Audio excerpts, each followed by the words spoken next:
Hi all, this is Saturday morning. Breakfast ഒക്കെ കഴിഞ്ഞ് ഉച്ചയ്ക്ക് ലഞ്ചിനുള്ള അരി ഇതേ കുക്കറിലിട്ടു. ആലൻ വരുമ്പോഴത്തേക്ക് ഫിഷ് കൊണ്ടുവരാമെന്ന് പറഞ്ഞിട്ടുണ്ട്. ആ ഒരു ഗ്യാപ്പിൽ നമുക്ക് ഈ പെട്ടികളൊക്കെ ഒന്ന് നിറച്ച് വെക്കാം.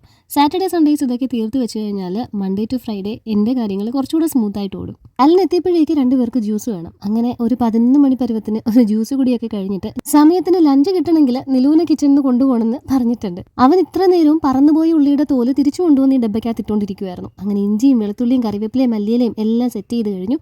ബ്രേക്ക്ഫാസ്റ്റ് കഴിഞ്ഞുള്ള പാത്രങ്ങളൊക്കെ കഴുകിയപ്പോഴേക്ക് ആ മാറ്റങ്ങ് നനയുമ്പോൾ മാറ്റി ഇടാനായിട്ടാണ് ഞാൻ 2 എണ്ണം മേടിച്ചിട്ടുള്ളത്. അപ്പോൾ മാറ്റ് ഒന്ന് മാറ്റിയിട്ടു. ഫിഷ് കൊണ്ടുവരാനായിട്ട് വിളിച്ചു പറഞ്ഞിട്ടുണ്ടെങ്കിലും ഇങ്ങനെ എത്തിയിട്ടില്ല. ഇനിയിപ്പോൾ കിട്ടുമ്പോൾ തേങ്ങ അരച്ച് വെക്കേണ്ട മീനാണെങ്കിൽ തേങ്ങ ഇരുന്നോട്ടെ എന്ന് കരുതിയിട്ട് കുറച്ച് തേങ്ങയൊക്കെ ഞാൻ തിരികെ വെച്ചു. ഇപ്പോൾ നിങ്ങൾ കണ്ട ആ ഒരു കണ്ടെയ്നർ 6 എണ്ണത്തിന്റെ ഒരു സെറ്റാണ്. 8 എണ്ണത്തിന്റെ ഉണ്ടെന്ന് തോന്നുന്നു. എനിക്ക് വളരെ യൂസ്ഫുൾ ആണ്. സ്പെഷ്യലി സൺഡേ രാത്രിയാകുമ്പോൾ എനിക്ക് ഫ്രിഡ്ജിനുള്ളിലേക്ക് നോക്കുമ്പോൾ ഇതെല്ലാം ഇങ്ങനെ ഫില്ലായി നിറഞ്ഞിരിക്കണം. എങ്കിലേ ഒരു സമാധാനം കിട്ടത്തുള്ളൂ മൺഡേ എണീറ്റ് പരിപാടി തുടങ്ങാനായിട്ട്. തേങ്ങ തിരികിയതൊക്കെ ഫ്രിഡ്ജിലാക്കി അരിയോ അടച്ചിട്ട് കഴിഞ്ഞപ്പോഴേക്ക് അപ്പുറത്ത് മീൻ കൊണ്ടുവന്നിട്ടുണ്ടായിരുന്നു. ഇപ്പോൾ ഏകദേശം 12 മണി അടുക്കാറായി കാണും. ചെമ്മീനിൽ ഇപ്പം നമ്മൾ കൈവച്ച് കഴിഞ്ഞാൽ ഇത് വൃത്തിയായും കിട്ടത്തില്ല, കറിയായും കിട്ടത്തില്ല. അതുകൊണ്ട് അത് അങ്ങനെ എടുത്ത് ഞാൻ ഫ്രീസറിലേക്ക് മാറ്റി. എന്നിട്ട് 2x സ്പീഡിൽ മീൻ അങ്ങോട്ട് വെട്ടി കയ്യും കീറി. കുറച്ച് മഞ്ഞപ്പൊടി ഇട്ട് ഇത്തിരി നേരം ആ കൈ അങ്ങോട്ട് മാറ്റി വെച്ചിട്ട് മറ്റേ കൈ കൊണ്ട് തന്നെ മീനിൽ അരപ്പൊക്കെ പുരട്ടി പൊരിക്കാനുള്ളത് മാറ്റി വെച്ചു.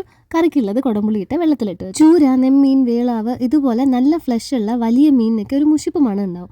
അത് നമ്മൾ ഇതുപോലെ കുടംപുളി ഇട്ട് വെള്ളത്തിലിട്ട് വെച്ചിരുന്നാൽ മാറിക്കിട്ടും. തേങ്ങയും മഞ്ഞപ്പൊടിയും മല്ലിപ്പൊടിയും മുളക് പൊടിയും ഇത്തിരി പുളിയും 2-3 ചുവന്നുള്ളിയൊക്കെ കൂടെ പച്ചയങ്ങ് അരച്ച് അതിലേക്ക് പച്ചമുളകും തക്കാളിയും കൂടെ കീറിയിട്ട് തിളയ്ക്കാനായിട്ട് വെച്ചിട്ടുണ്ട്. കറി തിളച്ചു തുടങ്ങുമ്പോൾ ആവശ്യത്തിനുള്ള ഉപ്പും കുടംപുളിയും കൂടെ ആഡ് ചെയ്ത് കൊടുക്കാം. ഇതിനിടയിൽ ഞാൻ അപ്പുറത്തായിട്ട് മീനും കൂടെ പൊരിക്കാൻ ഇട്ടിട്ടുണ്ട്. നന്നായിട്ട് തിളച്ച് കഴിഞ്ഞിട്ട് വേണം മീൻ ഇട്ട് കൊടുക്കാനായിട്ട്. തേങ്ങ അരച്ച മീൻകറി ആണെങ്കിലും മുളകിൽ വെച്ച മീൻകറി ആണെങ്കിലും ഈ മീൻകറിക്കകത്ത് കിടക്കുന്ന പച്ചമുളകും തക്കാളിയും ഒന്നും ഞാൻ കളയാറില്ല. ഇതെല്ലാം ഞാൻ എടുത്തെടുത്ത് കഴിക്കും. എനിക്ക് ഭയങ്കര ഇഷ്ടമാണ് അങ്ങനെ കഴിക്കുന്നത്. ഇത് ഞാൻ താളിക്കുന്നില്ല. കുറച്ച് പച്ചവെളിച്ചെണ്ണ പുറത്തൊഴിച്ച് ഒന്ന് അടച്ചു വെച്ച് കുറച്ച് നേരം വേവിച്ചെടുക്കാം. ആവേശത്തിന് പിന്നെ ഞാൻ ഒരു ലോഡ് അച്ചിങ്ങാൻ പയറാണ് ഞാൻ തോരൻ വെച്ചത്. തോരൻ ബാക്കി ഇരിപ്പുണ്ട്. അത് അവനിൽ വെച്ച് ചൂടാക്കി എടുത്തിട്ട് ഇന്നലത്തെ കുറച്ച് മോരുകറിയും കൂടെ ചേർത്ത് പിള്ളേർക്ക് 2 പേർക്കും ചൂടോടെ ചോറ് വാരി കൊടുത്തു. അതേ പാത്രത്തിൽ ആലനുള്ള ചോറും വാരി കൊടുത്തു കഴിഞ്ഞപ്പോൾ എനിക്ക് ചട്ടിച്ചോറ് കഴിക്കാനായിട്ടൊരു മോഹം. ചോറും മോരും തോരനും മീൻ വറുത്തതും മീൻകറിയും മീൻകറിയിലെ കുടംപുളിയും നെല്ലിക്കയും കണ്ണിമാങ്ങാച്ചാറും.